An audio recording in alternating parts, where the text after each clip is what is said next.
Hello friends, स्वागत है आपका हमारे YouTube channel GK GS concept academy पर। दोस्तों MPPSC pre unit 4 Madhya Pradesh का भूगोल, जिसमें अभी तक हमने मध्य प्रदेश की नदियाँ, मध्य प्रदेश की पहाड़ियाँ और पठार ये टॉपिक कंप्लीट किया है।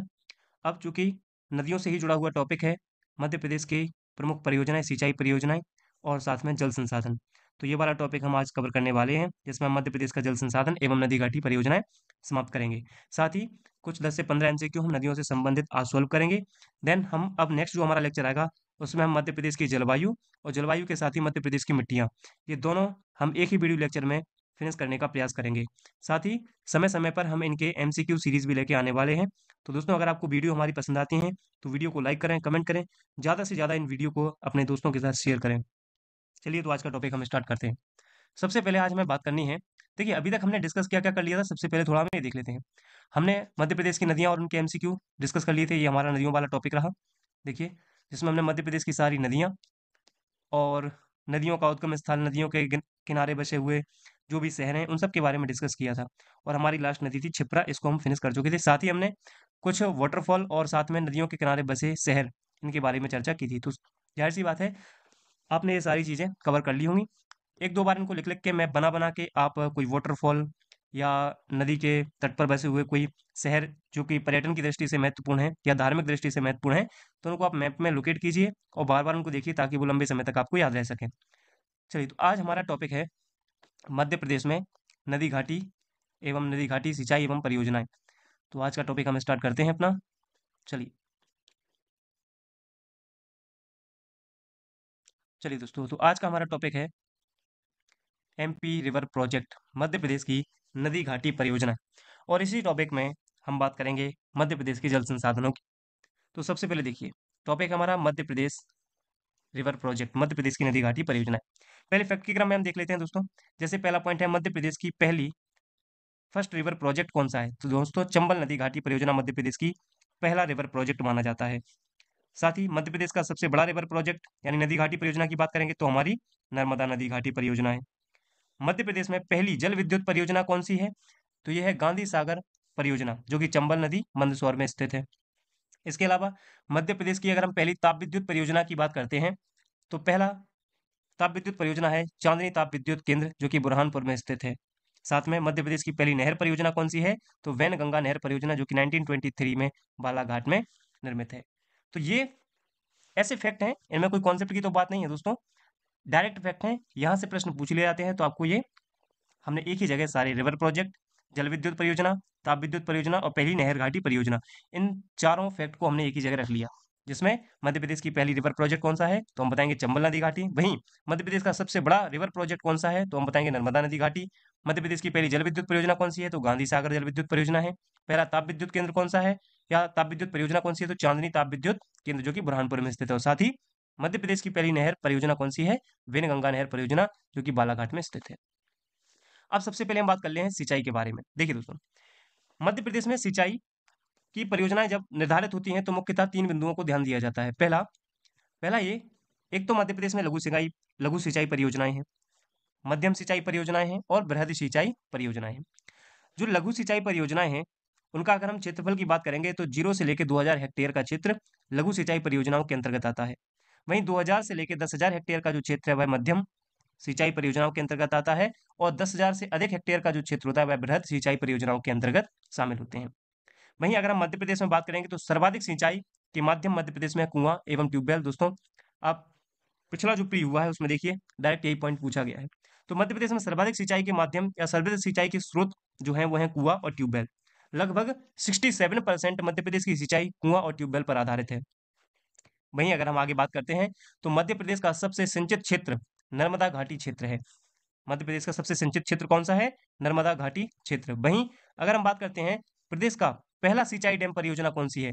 तो पगारा डैम परियोजना दोस्तों मुरैना 1927 आसन नदी के तट पर स्थित है। ये है क्या? मध्य प्रदेश की जो है पहली, मध्य प्रदेश का पहला सिंचाई डैम परियोजना है पगारा डैम परियोजना, जो कि आसन नदी के तट पर स्थित है। ये बात भी याद रखनी है। आसन नदी कब स्थापित हुआ था? ये 1927 में, 1927 में। इसके बाद अगर हम आगे बात करते हैं तो देखिए, नलकूपों से सर्वाधिक सिंचित जिला मध्य प्रदेश का कौन सा है? इंदौर। तो दोस्तों ये फैक्ट आपको याद रखने हैं। नलकूपों से सर्वाधिक सिंचित जिला है मध्य प्रदेश का इंदौर। वहीं अगर हम तालाबों से सर्वाधिक सिंचित जिले की बात करेंगे तो वह है बालाघाट, यानी सबसे ज्यादा तालाबों से सिंचाई कहाँ पर होती है? बालाघाट में। अगर हम कुओं की बात करेंगे कि सर्वाधिक कुओं से सिंचाई कहाँ होती है, तो मध्य प्रदेश के मंदसौर जिले में होती है। वहीं अगर बात की जाएगी कि मध्य प्रदेश में सर्वाधिक नहरों से सिंचाई किस जिले में होती है, तो मुरैना और ग्वालियर क्षेत्र में। बेसिकली अगर क्षेत्र पूछा जाएगा तो चंबल, अदरवाइज मुरैना और ग्वालियर। सर्वाधिक सिंचित जिला हम बात करेंगे मध्य प्रदेश में तो नर्मदापुरम है, जिसको हम पहले होशंगाबाद के नाम से जानते थे। वहीं अगर हम न्यूनतम सिंचित जिला की बात करेंगे तो है डिंडौरी, मध्य प्रदेश का डिंडौरी। सर्वाधिक शुद्ध सिंचित जिले की बात करेंगे तो उज्जैन है। सर्वाधिक जल स्तर वाले जिले की बात करेंगे तो नर्मदापुरम है। वहीं अगर न्यूनतम जल स्तर वाले जिले की बात करेंगे तो होगा बुरहानपुर। दोस्तों ये सारे फैक्ट आपको बार बार दोहराने हैं, बार बार लिखने हैं, ताकि ये चीजें कंठस्थ हो जाए आपको बिल्कुल। क्योंकि यहाँ से प्रश्न आता है और ये प्रश्न हमारे गलत हो जाते हैं, तो बस यहीं से हम सिलेक्शन से बाहर होने लगते हैं। एक एक क्वेश्चन जो सबसे बना है, अगर वो हमसे नहीं बनेगा तो सिलेक्शन से हम बाहर हो जाएंगे। डिपेंड ये करता है कि जो आसान क्वेश्चन है वो हमसे नहीं छूटने चाहिए। तो आसान क्वेश्चन में बेसिकली ये फैक्ट है, अब इन फैक्टों को हम बार बार नहीं देख पाते हैं, जिससे इनसे आने वाला नॉर्मली क्वेश्चन भी हमसे वहां पर छूट जाता है या गलत टिक हो जाता है। आई होप मेरी बात को आप समझ पा रहे होंगे। चलिए, तो अब ये हमने देख लिया एक नज़र में सारे कि तालाबों से सर्वाधिक सिंचित जिला कौन सा है, या सर्वाधिक सिंचित जिला कौन सा है, न्यूनतम सिंचित जिला कौन सा है। ये सारी फैक्चुअल पॉइंट है, आप नोट डाउन करेंगे इन सबको। नेक्स्ट देखिए दोस्तों, अगर हम बात करते हैं 1933 में, अगर हम बात करेंगे तो भोपाल की फर्स्ट टैंक सिंचाई परियोजना कौन सी है? पलकमत्ती परियोजना, जो कि कहां पर स्थित है? रायसेन जिले में। हालांकि इसी से भोपाल में जो पेयजल है, पेयजल की आपूर्ति होती है। तो ये कब स्थापित हुई थी? 1933 में। तो भोपाल की पहली टैंक परियोजना, या मध्य प्रदेश में भी पहली टैंक सिंचाई परियोजना कौन सी है, तो हम बताएंगे पलकमत्ती परियोजना, जो कि रायसेन जिले में स्थित है। वहीं अगर हम 1936 में बात करेंगे तो मुरुम नाला सिंचाई परियोजना, जो कि बालाघाट में निर्मित है। ये भी टैंक की सिंचाई वाली परियोजना है। ये दोनों फंसी हैं टैंक की सिंचाई वाली। एक बालाघाट में है, उसका नाम है मुरुम नाला, और जो आपकी रायसेन में है वो है पलकमती। क्लियर है? चलिए, अब हम बात करते हैं प्रॉपर रिवर प्रोजेक्ट की। सबसे पहले दोस्तों आप इस डायग्राम को देखिए। ये जो फ्लो हो रही है बीच में, रिवर है जो हमारी, यह है नर्मदा नदी। ये जो बीच में फ्लो हो रही है, ये पूरी है हमारी नर्मदा नदी। अब इस नर्मदा नदी पर कुछ बांध बनाकर सिंचाई का साधन के रूप में हमने निर्माण किया। इसी क्रम में हम देखते हैं, तो सबसे पहले हम बात करेंगे अपने नर्मदा नदी घाटी प्रोजेक्ट की। जो हमारा नर्मदा नदी घाटी सिंचाई परियोजना है, इसकी हम चर्चा करेंगे। और जब हम नर्मदा नदी घाटी सिंचाई परियोजना की बात करते हैं, तो सबसे पहले हमें ध्यान देना होगा इस नदी पर कौन कौन सी मुख्य परियोजना है। तो सबसे पहले देखिए दोस्तों, ये है बरगी डैम। फिर बरगी डैम से आप आगे आओगे तो आपको मिलेगी इंदिरा सागर परियोजना। ये सब किस पर है? नर्मदा नदी पर। ध्यान रखना दोस्तों, अब हम नर्मदा नदी की ही प्रॉपर बात कर रहे हैं। तो बरगी डैम हो गया, इंदिरा परियोजना हो गया, ओमकारेश्वर परियोजना हो गई, ये भी कहाँ स्थित है? नर्मदा नदी पर स्थित है। महेश्वर परियोजना और मुख्य सरदार सरोवर परियोजना। ये तो हुई दोस्तों नर्मदा नदी की मुख्य परियोजनाएं। इसके अलावा बहुत सी छोटी परियोजना है, जहां से एनपीपीएससी ने पिछले साल का अगर आप पेपर उठा के देखें तो वहां से भी प्रश्न पूछा हुआ है, जो कि हम देखने वाले हैं। चलिए, तो अब हम एक एक से इन सभी नदी घाटी परियोजनाओं की चर्चा करते हैं। सबसे पहले आपको ध्यान देना होगा, हम बात करते हैं बरगी डैम की। यह है बरगी डैम। दोस्तों बरगी डैम के बारे में सबसे पहला, किस जिले में स्थित है? तो जबलपुर। किस नदी पर? तो नर्मदा और बरगी। बरगी नर्मदा की सहायक नदी है, तो नर्मदा और बरगी के संगम पर स्थित है ये। दूसरा, बरगी डैम को ही रानी अवंतीबाई परियोजना भी कहा जाता है। इंपॉर्टेंट पॉइंट है दोस्तों ये। आपसे प्रश्न पूछा सकता है कि मध्य प्रदेश की किस परियोजना को रानी अवंतीबाई परियोजना भी कहा जाता है? तो बरगी डैम। या रानी अवंतीबाई परियोजना की लोकेशन क्या है? तो जबलपुर। किस नदी पर स्थित है? तो नर्मदा की सहायक बरगी नदी पर स्थित है। तो ये सारे पॉइंट आपको याद रखने हैं। दोस्तों इस डैम का प्रारंभ जो कार्य है वो 1974 में हुआ था, और पूर्ण हुआ है 1988 में। यहाँ से कुल 100 मेगावाट की विद्युत उत्पादन होती है। और दोस्तों नर्मदा की पहली परियोजना है ये। नर्मदा नदी की पहली परियोजना कौन सी है? बरगी डैम परियोजना। और ध्यान से देखें दोस्तों, अगर आपसे पूछा जाता है मध्य प्रदेश का सबसे लंबा बांध कौन सा है, सबसे लंबा बांध, तो आपका जवाब होना चाहिए बरगी डैम। आई होप ये पॉइंट आपके समझ पा रहे होंगे। तो हमने क्या देखा? बरगी डैम। बरगी डैम को अवंतीबाई परियोजना भी कहा जाता है। इसके अलावा ये बरगी नदी पर स्थित है, जबलपुर में स्थित है। इसका प्रारंभ 1974 में हुआ, पूर्ण ये 1988 में हुई। 100 मेगावाट की इससे विद्युत उत्पादित होती है, और नर्मदा नदी की पहली परियोजना है ये, और मध्य प्रदेश का सबसे लंबा बांध भी है। क्लियर है? चलिए, अब हम बरगी डैम से थोड़ा आगे बढ़ते हैं, तो हमें इंदिरा सागर परियोजना देखने को मिलती है। अब हम अगर इंदिरा सागर परियोजना की बात करते हैं मित्रों, तो सबसे पहले हमें ध्यान देना होगा, यह खंडवा के पुनासा में स्थित है। चूंकि यह खंडवा के पुनासा में स्थित है, इसलिए इसका अन्य नाम है आपका पुनासा डैम। इसलिए इसको किस नाम से जाना जाता है? पुनासा परियोजना भी कहा जाता है। आगे हम देखेंगे। 23 अक्टूबर 1984 को इसका कार्य प्रारंभ हुआ, और 1995 में यह कार्य संपन्न हुआ, और 2005-6 से यह कार्यरत है, यानी 2005-6 से इससे लाभ प्राप्त हो रहा है। यहाँ से 1000 मेगावाट की विद्युत उत्पादित होती है, जिसमें 125 मेगावाट की कुल 8 यूनिट प्राप्त होती हैं। यह मध्य प्रदेश की सबसे बड़ी परियोजना है। अब देखिए दोस्तों, इंदिरा सागर परियोजना मध्य प्रदेश की सबसे बड़ी परियोजना है। वहीं मध्य प्रदेश का सबसे लंबा बांध बरगी डैम है। यहाँ से प्रश्न बनते हैं और कंफ्यूजिंग पॉइंट है ये। हमें बहुत ध्यान से इन चीजों पर गौर करना है।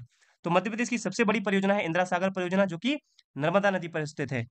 और दोस्तों, यहाँ पर आपको ध्यान देना होगा कि यही मध्य प्रदेश की सबसे बड़ी कृत्रिम झील है, यानी मैन मेड लेक है।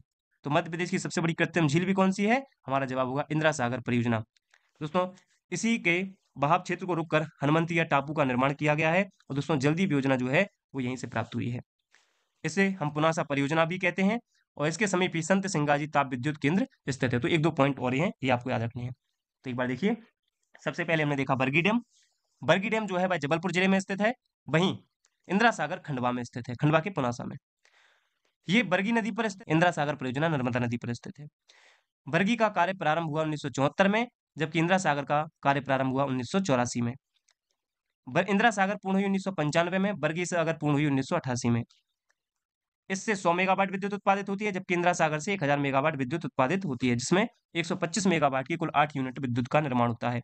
यह मध्य प्रदेश की सबसे बड़ी परियोजना है। वहीं यह मध्य प्रदेश का सबसे लंबा बांध है और नर्मदा की पहली परियोजना भी है। इसके अलावा अगर हम इंदिरा सागर में बात करेंगे, तो यह मध्य प्रदेश की सबसे बड़ी कृत्रिम झील भी है। हनुमंतिया टापू का निर्माण इसी के द्वारा होता है। जलदीप योजना यहीं से प्रारंभ हुई है और पुनासा परियोजना भी इसको कहा जाता है। साथ में ही इसके समीप ही संत सिंगाजी ताप विद्युत केंद्र स्थित है। आई होप ये पॉइंट आप समझ पा रहे होंगे। चलिए, अब हम बात करते हैं थोड़ा आगे चल के ओमकारेश्वर परियोजना की। ओमकारेश्वर परियोजना भी कहाँ स्थित है? भाई नर्मदा नदी पर स्थित है। इसमें चर्चा क्या करनी है? खंडवा जिला 520 मेगावाट विद्युत उत्पादन करती है। दोस्तों, इस पर तैरता हुआ सोलर, मध्य प्रदेश का पहला तैरता हुआ सोलर प्लांट, जो कि 600 मेगावाट जिसकी विद्युत उत्पादन क्षमता है, ये ओमकारेश्वर परियोजना जो बांध है, परियोजना है, इस पर तैरता हुआ सोलर प्लांट स्थापित किया गया है। और यहाँ से ही मध्य प्रदेश का पहला जल सत्याग्रह, जो कि घोघरा गांव में स्थित है, ओमकारेश्वर परियोजना के ही विरुद्ध स्टार्ट हुआ था। तो मध्य प्रदेश का पहला जल सत्याग्रह घोघरा गांव, याद क्या रखना है, ओमकारेश्वर परियोजना में, खंडवा में स्थित है। इस पर ही तैरता हुआ सोलर प्लांट स्थित है, जिसकी विद्युत उत्पादन जो कैपेसिटी है वो है 600 मेगावाट। अब हम बात करते हैं महेश्वर परियोजना की। महेश्वर परियोजना भी खरगोन जिले में स्थित है, नर्मदा नदी पर स्थित है, 400 मेगावाट विद्युत उत्पादित करता है। बस इतने ही पॉइंट याद रखने हैं। और लास्ट सरदार सरोवर, ये इंपॉर्टेंट है दोस्तों, सरदार सरोवर परियोजना। सरदार सरोवर के बारे में हमें कौन कौन से मुख्य पॉइंट हैं जो याद रखने हैं? देखिए, सबसे पहला तो ये मध्य प्रदेश में नहीं है, गुजरात में स्थित है। इसकी लोकेशन कहाँ है? गुजरात। इसका जो है प्रारंभ हुआ था 1961 में नेहरू जी के द्वारा, लेकिन ये पूर्ण हुई है 17 सितंबर 2017 को हमारे तत्कालीन प्रधानमंत्री या वर्तमान प्रधानमंत्री मोदी जी के द्वारा। इसकी जो विद्युत उत्पादन क्षमता है वो है 1450 मेगावाट। ये याद रखना है कि इसकी विद्युत उत्पादन क्षमता है 1450 मेगावाट। मध्य प्रदेश को इसका 57% लाभ मिलता है, यानी लगभग 826 मेगावाट जो विद्युत है वो मध्य प्रदेश को इसी परियोजना से प्राप्त होती है। या हम कह सकते हैं कि इस परियोजना का 57% मध्य प्रदेश को, बाकी शेष जो है आपका ये गुजरात को और राजस्थान को प्राप्त होता है। अब नर्मदा पर स्थित सबसे बड़ी परियोजना कौन सी है? तो हम बताएंगे ये है सरदार सरोवर परियोजना। अब देखिए दोस्तों, यहाँ पर सबसे बड़ा, सबसे लंबा, इन चीजों से आप कंफ्यूज नहीं होना है। देखिए, यहाँ हम बात करेंगे तो यह मध्य प्रदेश की सबसे बड़ी परियोजना है, लेकिन यहाँ पे क्या लिखा है? नर्मदा पर स्थित सबसे बड़ी परियोजना। अगर हम देखिए, इसको ऐसे समझ सकते हैं, मान लीजिए ये नर्मदा नदी फ्लो कर रही है और नर्मदा नदी पर दो बांध हम बनाते हैं। एक बांध ये बनाया मैंने और एक बांध ये। अब ध्यान क्या देना है दोस्तों, इसका नाम रखा है हमने इंदिरा सागर, इंदिरा सागर, ठीक है। और ये आपका कौन सा हो गया? सरदार सरोवर। अब ध्यान से देखिए, सरदार सरोवर स्थित है गुजरात में, जबकि इंदिरा सागर स्थित है मध्य प्रदेश में। तो नर्मदा नदी पर स्थित सबसे बड़ी परियोजना कौन सी है? तो जवाब होगी सरदार सरोवर परियोजना, क्योंकि पूरी नर्मदा, भले ही ये गुजरात में स्थित है, लेकिन है तो नर्मदा नदी पर ही स्थित, इसलिए नर्मदा नदी पर स्थित सबसे बड़ी परियोजना अगर कोई है तो सरदार सरोवर। लेकिन नर्मदा नदी पर स्थित मध्य प्रदेश की सबसे बड़ी परियोजना अगर आपसे पूछी जाएगी तो होगा इंदिरा सागर, क्योंकि ये प्रॉपर कहां पर स्थित है? हमारे एमपी में। आई होप ये पॉइंट आप समझ पा रहे होंगे। तो यहीं पे यही यहाँ पे यही समझाया गया है। देखिए, मध्य प्रदेश की सबसे बड़ी परियोजना है, तो आपका जवाब क्या होना चाहिए? इंदिरा सागर परियोजना। लेकिन नर्मदा नदी पर स्थित सबसे बड़ी परियोजना कौन सी है? तो सरदार सरोवर परियोजना। और दोस्तों, इसी परियोजना के विरोध में, अगर आपको याद हो, तो नर्मदा बचाओ आंदोलन प्रारंभ किया गया था। नर्मदा बचाओ आंदोलन 1985 में प्रारंभ हुआ था ये। इसकी मुख्य नेता थी मेघा पाटकर, जबकि इनके अन्य सहयोगी थे सुंदरलाल बहुगुणा, बाबा आमटे और सबाना आजमी। ये नाम आपको याद रखने हैं। ये किस विरोध से संबंधित हैं, मुख्य नेता कौन थी, कब प्रारंभ हुआ, तो ये सारी बातें किससे संबंधित है, सरदार सरोवर बांध से। आई होप ये पॉइंट आपको क्लियर होगा। तो ये नर्मदा नदी पर अब हाँ, एक पॉइंट और याद रखना है आपको। देखिए दोस्तों, अगर आप यहाँ से देख रहे हैं तो ये है सरदार सरोवर, और यहाँ आ गए हम इंदिरा सागर पर, और ये रहा हमारा महेश्वर। अगर हम इन तीन परियोजनाओं को मिला देते हैं, किस किस को, सरदार सरोवर को, महेश्वर को और इंदिरा सागर को, तो इन तीनों का कंबाइंड रूप ही कहलाता है नर्मदा सागर परियोजना, जिसकी कुल विद्युत उत्पादन क्षमता है 1920 मेगावाट। ठीक है, तो ये भी पॉइंट आपको याद रखना है। चलिए, अब नर्मदा नदी से संबंधित या इस परियोजना से संबंधित कुछ और पॉइंट। तो नर्मदा जल विवाद अधिकरण, ये भी नर्मदा नदी पर स्थित बांध के कारण ही है। ये विवाद क्या है, सबसे पहले समझते हैं। 6 अक्टूबर 1996 को नर्मदा जल विवाद प्राधिकरण का गठन हुआ। इसके अध्यक्ष थे वी रामास्वामी एवं डॉक्टर अंसारी, और इसका कारण था जल का बंटवारा, केवल जल का बंटवारा। तो ये किस किस के मध्य विवादित था, तो एमपी, महाराष्ट्र, गुजरात, राजस्थान। तो ध्यान रखना दोस्तों, जो नर्मदा नदी का जल है, इससे 4 राज्य लाभान्वित हैं। कौन कौन सा, एमपी, महाराष्ट्र, गुजरात और राजस्थान। आई होप ये सारे पॉइंट आपको नर्मदा नदी के संबंध में क्लियर होंगे। तो ये हमारी पहली और मुख्य नर्मदा नदी घाटी परियोजना हुई, जिसमें हमने मुख्य नदी की, नर्मदा की जो परियोजनाएं थी उनको देखा। अब इसकी कुछ छोटी बड़ी और परियोजना है, हम उन पर एक बार और चर्चा कर लेते हैं। देखिए, ये रही अपनी नर्मदा नदी। अभी हम नर्मदा नदी की ही चर्चा कर रहे हैं। चलिए देखिए, अब हम बात करते हैं। ये रही हमारी नर्मदा नदी, मान लीजिए ये मुख्य हमारी नर्मदा नदी है। अब इसकी कई सहायक नदियां हैं जो इससे आके मिल रही होती हैं। जैसे सबसे पहले हम बात करते हैं, ये देखिए, यहाँ से एक ये नदी आ रही है जिसका नाम है बारना नदी, और बारना नदी पर एक डैम स्थित है जिसका नाम है बारना डैम परियोजना। अच्छा, बारना डैम परियोजना बेसिकली है तो बारना नर्मदा की सहायक नदी, तो बेसिकली ये नर्मदा से ही जुड़ी हुई है। तो सबसे पहले हम बारना डैम परियोजना की बात करते हैं। तो जिला रायसेन, नदी बारना, रायसेन और सीहोर दोनों को इससे लाभ प्राप्त होता है। हालांकि अगर आपसे ये पूछा जाए कि बारना डैम परियोजना किस जिले में स्थित है, तो आपका जवाब होना चाहिए रायसेन। लेकिन लाभान्वित जिले कौन कौन से हैं, तो रायसेन और सीहोर। किस नदी पर स्थित है, बारना। आई होप ये पॉइंट आप क्लियर होगा। नेक्स्ट देखिए, अगर हम इससे थोड़ा आगे आते हैं तो हमें एक और परियोजना दिखाई देती है। ये नदी है, ये है तवा नदी। इसी नदी पर बना है तवा डैम। जिला है नर्मदापुरम, नदी है तवा। तो तवा नदी बेसिकली तवा और नर्मदा जहां पर आपस में मिलते हैं वहीं पर स्थित है तवा डैम। आगे हम बात करते हैं, ये दाएं तट से आ रही एक सहायक नदी है जिसका नाम है कोलार। तो कोलार नदी पर जो डैम बना हुआ है वह कहलाता है कोलार डैम। अच्छा, कोलार डैम की खास बात क्या है कि यह किस जिले में है, सबसे पहले तो हम ये बताएंगे। तो यह जिला सीहोर, नदी है कोलार। ये विश्व बैंक की सहायता से निर्मित है, इंपॉर्टेंट पॉइंट है। और इससे सीहोर और भोपाल, भोपाल को पेयजल की जो आपूर्ति होती है वो कोलार डैम से होती है। आपको ये पॉइंट भी याद रखना है। तो देखिए, हमने सबसे पहले देखा बारना, उसके बाद देखा तवा, और फिर देखा कोलार। बारना रायसेन में, तवा नर्मदापुरम में, कोलार सीहोर में। अगर हम बारना की बात करेंगे तो बारना सहायक नदी है, बारना ही नदी पर स्थित है। तवा की बात करेंगे, तवा नदी पर स्थित है। और कोलार की बात करेंगे तो कोलार नदी पर ही स्थित है। अब हम इससे थोड़ा और आगे बढ़ते हैं, तो एक प्रस्तावित परियोजना है जिसका नाम है मुरंड गंजाल परियोजना। अब देखिए, कई किताबें मुरंड परियोजना अलग है, गंजाल परियोजना अलग है।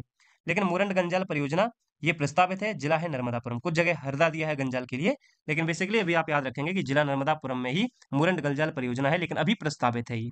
ठीक है, अब हम उससे और आगे आते हैं तो दाएं तट पर एक नदी और आ रही होती है, चुरल। और यहाँ पे है जो परियोजना वह है चुरल परियोजना। अगर हम चुरल परियोजना की बात करते हैं तो जिला कौन सा है इसका, इंदौर। और यह मध्य प्रदेश की पहली अंतरघाटी परियोजना है, इंपॉर्टेंट पॉइंट है, याद रखना है। तो मध्य प्रदेश की पहली अंतरघाटी परियोजना कौन सी है, चोरल परियोजना। कहाँ स्थित है, इंदौर जिले में स्थित है। वहीं अगर इसी के दाएं तट पर एक नदी और आ रही होती है यहाँ से, मान, मान नदी पर स्थित है मान परियोजना दोस्तों। और मान परियोजना की बात करेंगे तो जिला है धार, नदी है मान, और धार और अलीराजपुर इससे लाभान्वित है। ये पॉइंट भी आपको याद रखना है। इससे और आगे आओगे तो एक बाएं तट से नदी मिल रही होती है जिसका नाम है गोई। तो ये परियोजना है लोअर गोई परियोजना। ये बड़वानी जिले में स्थित है, गोई नदी पर स्थित है। इसी को शहीद भीमा नायक परियोजना भी कहा जाता है, इसी को भारत सरकार परियोजना कहा जाता है। तो आपसे प्रश्न पूछा सकता है कि निम्नलिखित में से किस परियोजना को भारत सरकार परियोजना कहा जाता है, तो आपका जवाब होना चाहिए लोअर गोई परियोजना। अच्छा, लोअर गोई परियोजना किस नदी पर स्थित है, गोई नदी पर। किस जिले में स्थित है, बड़वानी। केवल ये फैक्ट है, आप मैप बनाइए, बार बार इनको पिन आउट कीजिए, डायग्राम बनाइए, ऑटोमेटिक ये चीजें याद हो जाएंगी दोस्तों। चलिए, और हम लास्ट यहाँ पे बात करते हैं, तो ये है आपकी बेसिकली हथनी नदी। हथनी नदी पर एक परियोजना स्थित है जिसका नाम है जोबट परियोजना। दोस्तों, जोबट परियोजना जिला पड़ता है अलीराजपुर, नदी है हथनी नदी। और आप एक बात याद रखेंगे कि इसी जोबट परियोजना को शहीद चंद्रशेखर आजाद परियोजना के नाम से जाना जाता है, और इससे अलीराजपुर और धार दो जिले लाभान्वित हैं। क्लियर है? तो ये नर्मदा नदी पर और जो छोटी-छोटी परियोजनाएँ स्थित थी उसकी सहायक नदियों पर हमने इनको कंप्लीट किया। तो नर्मदा नदी और इससे संबंधित जितनी भी परियोजनाएँ थीं, जो एग्ज़ाम में पूछी जा सकती हैं, वो अपन ने एक ही जगह कवर कर ली हैं। क्लियर है? चलिए, अब हम बात करते हैं चंबल नदी घाटी परियोजना की। देखिए दोस्तों, जब हम चंबल नदी घाटी परियोजना की बात करते हैं, तो पहले ये रही अपनी चंबल नदी घाटी परियोजना। अब चंबल नदी घाटी परियोजना में हमें क्या-क्या याद रखना है? सबसे पहला, यह प्रदेश की पहली नदी घाटी परियोजना है। जैसा कि मैं पहले बता चुका हूँ आपको। ये 3 चरणों में पूरी हुई और 386 मेगावाट इससे विद्युत उत्पादन की जो है इसकी क्षमता है। चंबल नदी घाटी की बात कर रहा हूँ मैं पूरी। अब ये 3 चरणों में कैसी पूरी हुई इसको देख लेते हैं। तो सबसे पहले देखिए, ये इंदौर के महू के जानापाव पहाड़ी से निकलती है चंबल नदी और ये बहती हुई और मंदसौर होती हुई राजस्थान, राजस्थान के बाद श्योपुर, मुरैना, भिंड, कैटे जिले होती हुई इटावा में जाके ये यमुना में मिल जाएगी। ये इसकी सहायक नदी है। अब यहाँ पे हम बात करने वाले हैं, सबसे पहले देखिए आप ये वाला पॉइंट। एक परियोजना ये रही, एक परियोजना ये रही और एक परियोजना ये रही। दोस्तों ध्यान रखना, नदी घाटी परियोजनाओं को ही बांध कहा जाता है, कन्फ्यूज नहीं होना है। ये हैं 3 परियोजना। अगर हम इसकी बात करते हैं तो ये रही अपनी गांधी सागर परियोजना। अब हम जब गांधी सागर परियोजना की बात करते हैं तो सबसे पहला कहाँ स्थित है? मंदसौर के भानपुरा तहसील में स्थित है। 1954 से 1960 तक इसका कार्य चला। 1960 में ये बनके पूर्ण हुई। 115 मेगावाट इसकी विद्युत उत्पादन क्षमता है। साथ में जो इंदिरा सागर परियोजना है, ये चंबल घाटी का पहला बांध है। तो अगर आपसे पूछा जाए चंबल नदी घाटी परियोजना का पहला बांध कौन सा है? गांधी सागर परियोजना। जो कब निर्मित हुआ? 1960 में बनके तैयार हुआ। 1954 से इस पे काम चलता रहा था। राजस्थान और मध्य प्रदेश की संयुक्त परियोजना है। पहला चरण हुआ। दूसरे चरण की बात करते हैं, राणा प्रताप सागर परियोजना।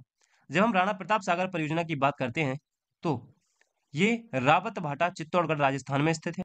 1964 में ये बनके तैयार हुआ। 172 मेगावाट इसकी विद्युत उत्पादन क्षमता है और गांधी सागर से ये 48 किलोमीटर की दूरी पर, देखो मैंने यहाँ पे बताया है ये 48 किस किस के बीच की दूरी है? गांधी सागर और राणा प्रताप सागर। और 38 है राणा प्रताप सागर और जवाहर सागर से। तो अब जो हमारी नेक्स्ट परियोजना है चंबल नदी की, वो कौन सी है? जवाहर सागर परियोजना। दोस्तों जवाहर सागर परियोजना राजस्थान के कोटा जिले में स्थित है। 1972 में इसकी स्थापना हुई थी। इसकी विद्युत उत्पादन क्षमता है 99 मेगावाट। तो इस प्रकार से ये हमारी चंबल नदी घाटी परियोजना भी कंप्लीट हुई। क्लियर है? चलिए, अब चंबल नदी घाटी के बाद अन्य परियोजना की हम बात करते हैं। जैसे ये रही बाण सागर परियोजना। इंपॉर्टेंट है दोस्तों, याद रखेंगे इसको। बाण सागर परियोजना, सबसे पहला, ये परियोजना मध्य प्रदेश के शहडोल जिले के देवलोध में स्थित है। सोन नदी पर स्थित है। मेगावाट क्षमता इसकी 435। वहीं इसकी नींव डाली थी उस समय के तत्कालीन प्रधानमंत्री मोरारजी देसाई ने। इसका कार्य प्रारंभ हुआ था 1979 में और 2006 में यह बनके तैयार हुई। ये मध्य प्रदेश, उत्तर प्रदेश और बिहार की संयुक्त परियोजना है, जिनका अगर हम इसके जल वितरण और विद्युत वितरण का बंटवारे की बात करेंगे तो 50:25:25 है। यानी हम कह सकते हैं कि 2:1:1। साथ में इसी बाण सागर के कुछ और उपबांध हैं, जैसे अंबारा बांध, भीतरी बांध, बकेली बांध, कदवारी बांध और झिन्ना बांध। ये सब बाण सागर परियोजना के ही उपबांध हैं, जिनको हम बाण सागर फर्स्ट, बाण सागर सेकंड परियोजना के नाम से भी जानते हैं। हालांकि इतना याद नहीं रखना है आपको।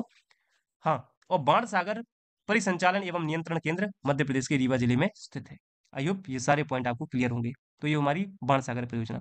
अब हम एक बार में सारी परियोजनाओं को मैप के थ्रू देख लेते हैं। दोस्तों ये आप मैप देखिए। इस मैप में मैंने एक ही जगह सारी परियोजनाओं को कवर किया है। एक एक से हम सारी परियोजनाओं को देख लेते हैं। इन मैप से क्या होता है, लोकेशन याद रहती है, जिससे हम जिले में कंफ्यूज नहीं होते हैं दोस्तों। चलिए, चलिए तो अब हम एक एक से इन सारी परियोजनाओं पर चर्चा कर लेते हैं। देखिए, सबसे पहले ये हमारा पूरा रहा एमपी का मैप। सबसे पहले इस आपको मैप पे ध्यान देना है। मैप पे इसलिए ध्यान देना है ताकि आप जिले याद रख सको, लोकेशन याद रख सको। कई बार जब हम नाम कर बहुत सारे नाम होते हैं तो नाम रटते-रटते भूल जाते हैं, लेकिन अगर हम मैप से उन चीज़ों को देख लेते हैं तो भूलने के चांसेस बहुत कम हो जाते हैं। ठीक है? तो ये हमारा पूरा एमपी का मैप रहा। अब देखना क्या है आपको, सबसे पहले ये समझते हैं हम।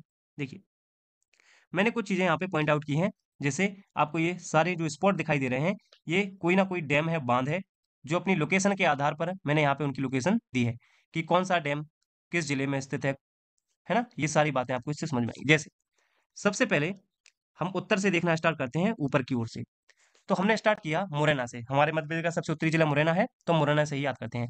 और मुरैना के बारे में हमने पहले भी देख लिया है क्या? सबसे पहले नाम आता है पगारा डैम का। ये रहा पगारा डैम। दोस्तों पगारा डैम कहाँ पर स्थित है? तो लोकेशन देखिए, मुरैना। मुरैना एमपी का पहला बांध है पगारा डैम। किस नदी के तट पर स्थित है? आसन नदी के तट पर स्थित है। कंप्लीट हुआ? तो एक बार लोकेशन आंख बंद करके आप देखिए कहाँ है? मुरैना सबसे उत्तरी किस नदी के तट पर है? आसन नदी के तट पर स्थित है। दूसरा, यह मध्य प्रदेश का पहला बांध है। किस जिले में है? मुरैना में है। नाम क्या है? पगारा डैम है। किस नदी पर है? आसन नदी पर है। तो 3 बार ऐसे दोहराएंगे दोस्तों, तो ये चीज आपको लंबे समय तक याद रहेगी और एग्जाम में जब आप जाएंगे तो वहां पे 4 ऑप्शन में आपको इसको फाइंड आउट करने में बहुत हेल्प होगी। अब मुरैना के जस्ट नीचे है ग्वालियर, हम सब जानते हैं। ग्वालियर में बांध है तिगरा। तो तिगरा बांध हम सब जानते हैं, एमपी पुलिस की ट्रेनिंग भी वहीं पर होती है, तिगरा बांध। हालांकि ग्वालियर में तिगरा बांध के अलावा हरसी बांध भी है और साथ में तो दोस्तों ये देखिए, ये है पहसारी बांध जो कि मोबर नदी के तट पर स्थित है। अब ध्यान से देखना दोस्तों, मोबर नदी अगर आपसे पूछ लिया जाता है तो ये प्रश्न बड़ा टिपिकल हो जाएगा कि मोबर नदी मध्य प्रदेश के किस जिले में प्रवाहित होती है? तो ध्यान रखना ग्वालियर, याद रखना है। पहसारी बांध, हरसी बांध, तिगरा बांध, ये तीनों ही बांध ग्वालियर में है और जिनमें जो पहसारी बांध है ये मोबर नदी के तट पर स्थित है। उत्तर में हमने क्या क्या देखा? सबसे पहले मुरैना कंप्लीट किया और मुरैना से जस्ट नीचे लगा हुआ हमने अपना ग्वालियर कंप्लीट किया। अब हम थोड़ा और पूर्व की ओर बढ़ते हैं। पूर्व की ओर जैसे ही बढ़ते हैं तो सबसे पहले हमें लोकेशन दिखती है अपने सागर में।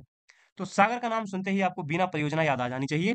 हम बात करते हैं बीना परियोजना की। देखिए, बीना परियोजना सागर में स्थित है, बीना नदी पर स्थित है और सागर और छतरपुर से इसको जो है जल आपूर्ति होती है। इस परियोजना से सिंचाई का जो लाभ मिलता है वो सागर और छतरपुर को मिलता है। तो देखिए, मुरैना में पगारा बांध, ग्वालियर में तिगरा, हरसी और पैसारी बांध, मोबर नदी, ग्वालियर। ग्वालियर से जस्ट नीचे आएंगे हमें मिला सागर, सागर में बीना नदी, बीना नदी पर है बीना परियोजना, सागर और छतरपुर इससे लाभान्वित है। अब हम थोड़ा और पूर्व में बढ़ते हैं तो सागर से बढ़ने के क्रम में ऊपर की ओर जाते हैं तो हमें मिलता है टीकमगढ़ जिला। और टीकमगढ़ जिला में जो बांध मिला है वो है बांध सुजारा परियोजना। ये टीकमगढ़ जिले में स्थित है, धसान नदी पर स्थित है। तो हमें याद रखना है, टीकमगढ़ जिले में धसान नदी पर स्थित है बांध सुजारा परियोजना। इसके आगे हम बात करते हैं, थोड़ा और हम पूर्व की ओर आगे बढ़ते हैं तो हमें मिलती है उर्मिल परियोजना। ये टीकमगढ़ से लगे हुआ जिला है छतरपुर, छतरपुर में ये प्राप्त होती है हमको। यह मध्य प्रदेश और उत्तर प्रदेश की संयुक्त परियोजना है जिसमें हमारा जो 60 और 40 का रेशियो है। उर्मिल नदी पर स्थित है, ये बात भी हमें याद रखनी है। तो उर्मिल परियोजना उर्मिल नदी पर स्थित है। यहीं छतरपुर में ही एक और परियोजना है जिसका नाम है रनगवां परियोजना। क्या नाम है? हम बताएंगे रनगवां परियोजना। छतरपुर जिले में स्थित है। छतरपुर जिले में एक नदी बहती है जिसका नाम है रनगवां नदी। तो रनगवां नदी पर ही स्थित है इसलिए इसका नाम पड़ा है रनगवां परियोजना। अधिकतम परियोजना दोस्तों नदियों के नाम पर ही है। अब हम छतरपुर से थोड़ा आगे को बढ़ते हैं तो हमें छतरपुर और पन्ना की बाउंड्री दिखाई देती है। तो छतरपुर और पन्ना की सीमा पर स्थित है बरियापुर सिंचाई परियोजना। जो कहां पर स्थित है? तो आपका जवाब होना चाहिए छतरपुर और पन्ना की सीमा पर स्थित है। नदी, केन नदी, मध्य प्रदेश और उत्तर प्रदेश की संयुक्त परियोजना है। तो ये हुआ बरियापुर। इससे थोड़ा हम और आगे बढ़ेंगे तो अब हम प्रॉपर पहुंचेंगे पन्ना जिले में। पन्ना जिले में पन्ना जिले में जैसे ही हम पहुंचते हैं मित्रों, तो पन्ना जिले में हमें पवई सिंचाई परियोजना देखने को मिलती है जो प्रॉपर कहाँ स्थित है? पन्ना जिले में और केन नदी के तट पर स्थित है, यानी केन नदी पर स्थित है। तो देखिए, हमने ऊपर की ओर जो जो हमारा क्रम था मध्य प्रदेश में उसमें हमने ये परियोजना देखी। हम हुए थे मुरैना से शुरू, तो एक बार आप दोहराएंगे आंखें बंद करके साथ साथ में। मुरैना, पगरा डैम, आसन नदी। मुरैना के जस्ट नीचे है ग्वालियर, तिगरा बांध। ग्वालियर में तिगरा के अलावा हरसी और पहसारी बांध भी है। मोवर नदी के तट पर पहसारी बांध है। ग्वालियर से हम थोड़ा सा नीचे की ओर पूर्व की ओर आएंगे तो हमें मिलता है सागर जिला। सागर में है बीना परियोजना, बीना नदी, सागर जिला, सागर और छतरपुर लाभान्वित। ऊपर की ओर जाएंगे तो हमें मिलेगा टीकमगढ़ जिला। टीकमगढ़ में दसान नदी पर स्थित है बांध सुजारा परियोजना। तो बांध सुजारा परियोजना, टीकमगढ़ जिला, दसान नदी। इससे और पूर्व में हम आगे बढ़ते हैं तो उर्मिल नदी पर उर्मिल परियोजना, छतरपुर जिला, मध्य प्रदेश उत्तर प्रदेश की संयुक्त है। 60 और 40 का रेशियो है। उर्मिल परियोजना के हम और पूर्व की ओर चलते हैं तो हमें छतरपुर जिले में ही एक नदी है जिसका नाम है रनगवा। इसी नदी पर एक परियोजना स्थित है जिसका नाम है रनगवा परियोजना। अब हम प्रॉपर छतरपुर और पन्ना बॉर्डर पर पहुंच चुके हैं। इस बॉर्डर पर स्थित है बरियापुर सिंचाई परियोजना जो छतरपुर और पन्ना की सीमा पर किन नदी पर स्थित है? मध्य प्रदेश उत्तर प्रदेश की संयुक्त परियोजना है। और अब हम प्रॉपर पन्ना में एंटर करते हैं तो हमें पन्ना से पवई, तो पवई सिंचाई परियोजना कहां पर स्थित है? पन्ना में, और केन नदी पर स्थित है। ये सारे पॉइंट हमें याद रखने हैं। अब हम थोड़ा दक्षिण की ओर, यानी हम कह सकते हैं दक्षिण पूर्व की ओर बढ़ते हैं। इस क्रम में सबसे पहले हम पहुंचते हैं मंडला डिंडौरी वाले इलाके में। ये मंडला में हमें दो बांध देखने को मिल जाते हैं, एक मटियारी परियोजना और एक थापर परियोजना। मटियारी परियोजना मटियारी नदी पर स्थित है जो कि मंडला जिले में है। मंडला और डिंडौरी को इससे लाभ प्राप्त होता है। अगर हम थावर परियोजना की बात करेंगे तो ये भी मंडला जिले में है, थावर नदी पर स्थित है। केवल इतना ही याद रखना है। तो मटियारी थावर दोनों नदियां हैं, दोनों नदियों पर दोनों के यही नाम से परियोजना स्थित है, दोनों ही मंडला जिले में है। बस हो गया। तो मटियारी और आपकी थावर परियोजना। अब हम थोड़ा और नीचे को आते हैं तो हम बालाघाट जिले में एंटर करेंगे। यहाँ पर हमें एक परियोजना दिखाई देती है जिसका नाम है नल सेसा बांध। ये चंदन नदी बालाघाट में स्थित है। चंदन नदी पर है, बालाघाट में है, नल सेसा बांध है। नल सेसा के बालाघाट में ही और हम बात करते हैं तो हमें मिलती है बावनथड़ी परियोजना, जिसको राजीव सागर परियोजना भी कहा जाता है। इसको कुड़वा बांध भी कहा जाता है। ये बालाघाट जिले में स्थित है। बालाघाट में ही धूती बांध है जो कि बैनगंगा नदी पर स्थित है। तो बालाघाट में धूती बांध हुआ, बावनथड़ी परियोजना हुई और नलसेसा बांध हुआ। अब हम थोड़ा बालाघाट से पश्चिम की ओर जाते हैं। पश्चिम की ओर जाने पर हमें जिला मिलता है सिवनी। तो दोस्तों सिवनी में हमें जो नदी मिलती है वह है अपर बैनगंगा नदी। तो अपर बैनगंगा नदी मतलब बैनगंगा का ऊपरी भाग, इसलिए इसका परियोजना का नाम रख दिया गया अपर बैनगंगा परियोजना। बेसिकली ये परियोजना बैनगंगा नदी पर स्थित है, सिवनी जिले में स्थित है। इसको संजय सरोवर या भीमगढ़ बांध भी कहते हैं। इससे लाभान्वित जिले हैं सिवनी और बालाघाट। दोस्तों एशिया का सबसे बड़ा मिट्टी का बांध है कौन सा? भीमगढ़ बांध, जिसको अपर बैनगंगा परियोजना भी कहा जाता है। इसके बाद हम और पश्चिम की ओर प्रवाहित होते हैं तो ये दो जिले जो हमें दिखाई देते हैं बुरहानपुर, और बुरहानपुर के ऊपर हमें दिखाई दे रहा है ये खंडवा। अब हम यहाँ की चर्चा करते हैं। जब हम बुरहानपुर और खंडवा की बात करते हैं तो सबसे पहले आती है सुक्ता परियोजना। दोस्तों सुक्ता परियोजना बेसिकली बुरहानपुर और खंडवा के बॉर्डर पर स्थित है। तो क्या लिखा है? खंडवा और बुरहानपुर की सीमा। लेकिन अगर एक ऑप्शन आपसे पूछा जाता है तो प्राथमिकता हम देंगे बुरहानपुर को, उसके बाद हम खंडवा को। 1985 में बनकर तैयार हुई, नर्मदा की सहायक है सुक्ता नदी। खंडवा को इससे पेयजल की प्राप्ति होती है और भगवंत सागर परियोजना भी इसको कहा जाता है। तो सुक्ता परियोजना को ही भगवंत सागर परियोजना भी कहा जाता है। सुक्ता परियोजना के बाद हम बुरहानपुर में पहुंचते हैं तो भावसा परियोजना दिखाई देती है जो कि बुरहानपुर जिले में स्थित है। अब हम प्रॉपर पश्चिम में आ चुके हैं, जहां में खरगोन जिले में साटक परियोजना, खरगोन जिले में ही बिजलवाड़ा परियोजना देखने को मिलती है जो कि निमाड़ की पहली परियोजना है। खरगोन में ही हमें अपर वेदा परियोजना देखने को मिलती है वेदा नदी पर। अब हम खरगोन से थोड़ा और ऊपर पहुंचते हैं तो हम पहुंचते हैं रतलाम जिले में, जहां पर कोटेश्वर परियोजना है। तो कोटेश्वर परियोजना रतलाम जिले में स्थित है। इसके बाद हम राजगढ़ में बात करते हैं तो राजगढ़ में मुख्यतः हमें मोहनपुरा परियोजना दिखाई देखने को मिल जाती है नीवज नदी पर। वहीं पतनपुरा परियोजना भी हमें मिलती है पार्वती नदी पर, जो कि दोनों ही राजगढ़ जिले में स्थित है। और इसके बाद हम प्रॉपर श्योपुर जिले में एंटर करते हैं, जहां पर कोकतो बांध हमें दिखाई देता है। इसके अलावा हम मध्य शिवपुरी शिवपुरी की बात करते हैं तो सिंध परियोजना, यहाँ पर मोहिनी खेड़ा या मणिखेड़ा डैम भी स्थित है जो कि शिवपुरी और ग्वालियर से जिसको जलापूर्ति होती है सिंध नदी पर स्थित है। इसी को अटल सागर बांध भी कहा जाता है। आई होप ये हमने मैप के थ्रू मध्य प्रदेश के सारे डैम कंप्लीट किए, सारी परियोजनाएं कंप्लीट। अब जो कुछ और शेष रह गई हैं हम उनको अन्य तथ्यों के माध्यम से कवर करते हैं। जैसे देखिए यहाँ पर सबसे पहले हम बात कर लेते हैं माता टीला बांध की। दोस्तों माता टीला बांध को ही रानी लक्ष्मीबाई परियोजना भी कहा जाता है, इसी को राजघाट भी कहा जाता है। अशोकनगर मध्य प्रदेश में और ललितपुर उत्तर प्रदेश में, इन दोनों जिलों की सीमा पर स्थित है, बेतवा नदी पर स्थित है। उसके बाद करेवा बांध भोपाल में स्थित है। सीतारेवा परियोजना छिंदवाड़ा में स्थित है। विदिशा में अगर हम बात करेंगे तो मकोड़िया बांध और बघेल बांध भी स्थित है। रायसेन जिले में नीमखेड़ा बरारी बांध स्थित है। चंबलेश्वर बांध की अगर हम बात करेंगे तो नीमच में है, रूपा नदी के तट पर स्थित है। ऐसे प्रश्न थोड़ा देख लिया करो। चंबलेश्वर बांध कहाँ पर है? नीमच में। किस नदी पर है? रूपा नदी पर। इसके बाद हम अगर सम्राट अशोक सागर या हलाली परियोजना की बात करते हैं तो यह विदिशा के खुआ गांव में स्थित है। बेतवा की सहायक हलाली पर स्थित है। इसका स्थानीय नाम है थाल, तो इसको थाल जलाशय भी कहा जाता है। भदभदा बांध हम सब जानते हैं भोपाल में स्थित है। वहीं चिंकी परियोजना की बात करेंगे तो नर्मदा नदी की ये परियोजना है और नरसिंहपुर में स्थित है चिंकी परियोजना। इसके अलावा कुछ और परियोजना है जैसे आपदा बांध।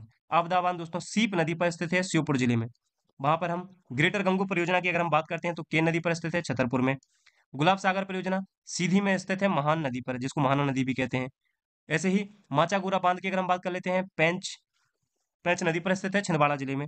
और मान परियोजना मान नदी पर स्थित है धार जिले में। और लास्ट है कुंडलिया बांध जो कि काली सिंध या नेवज नेवज काली सिंध की सहायक नदी है, राजगढ़ जिले में स्थित है।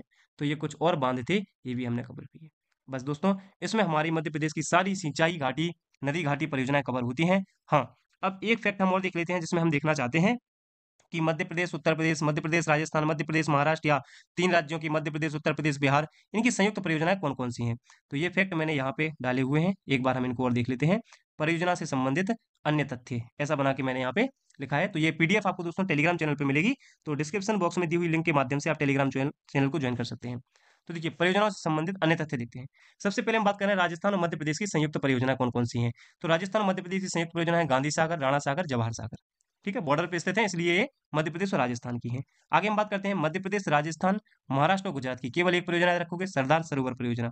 इसके अलावा अगर हम बात करते हैं मध्य प्रदेश और महाराष्ट्र की, तो मध्य प्रदेश महाराष्ट्र में आप याद रखेंगे राजीव सागर, जिसको हम बावनथड़ी भी बोलते हैं, संजय सरोवर, काली सागर बांध और पेंच परियोजना।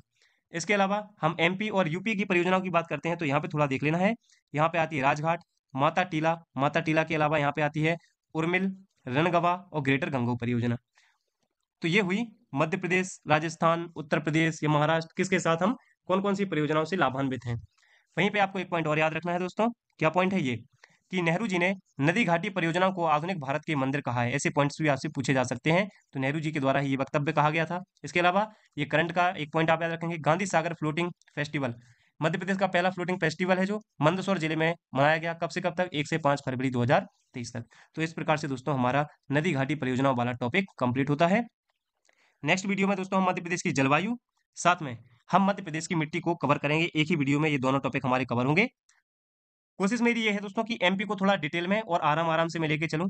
हालांकि अभी अपने पास लगभग 60 दिन, लगभग 58 59 या 60 दिन है।